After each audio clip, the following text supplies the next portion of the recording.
Halo Nutrifooders, kali ini saya akan membahas tentang R Markdown gitu ya. Jadi R Markdown itu gunanya buat apa? Jadi itu adalah salah satu library di R gitu ya, yang digunakan untuk membuat report dalam bentuk macam-macam gitu ya. Bisa PDF, bisa PowerPoint, bisa HTML pages dan lain sebagainya gitu ya. Ini berguna banget.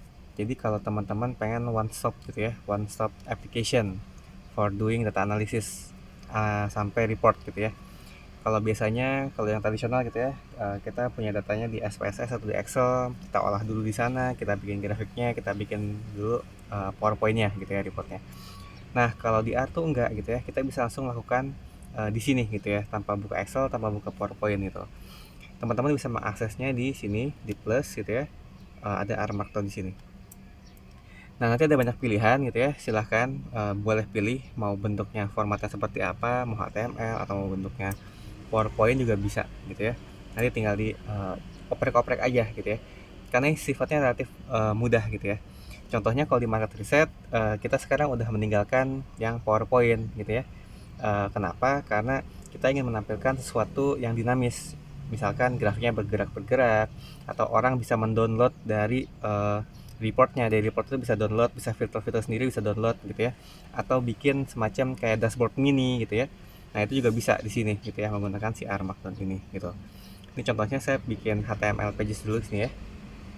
Kita lihat nanti tampilan seperti apa. Nah, seperti ini nih. Si apa namanya Armagnon seperti ini. Jadi di atas ini nih kita nyebutnya YAML gitu ya. Ini adalah semacam settingan awalnya sih gitu. Jadi di sini kita bisa menambahkan title, subtitle dan lain sebagainya. Ini contoh ya. Misalkan saya bikin ini report data science. Lalu saya bikin subtitlenya misalkan untuk training R. Lalu kita bisa tambahkan di sini juga ada author. Misalkan sini ada Ikang gitu ya. Sorry, kelewatan. Nah, ini teman-teman bisa googling gitu ya. Ini ada banyak banget settingan-settingannya untuk HTML-nya.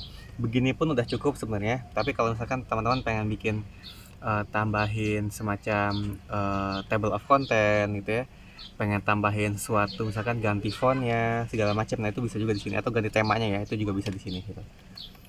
Nah, perbedaannya dengan script tuh apa? Kalau script itu semua baris itu tereksekusi, kalau di sini tuh enggak. Ini kalau contoh ya teman-teman nih, lihat ya di sini ya. Di sini tuh hanya penulis biasa aja, nulis biasa aja gitu ya, nulis biasa aja.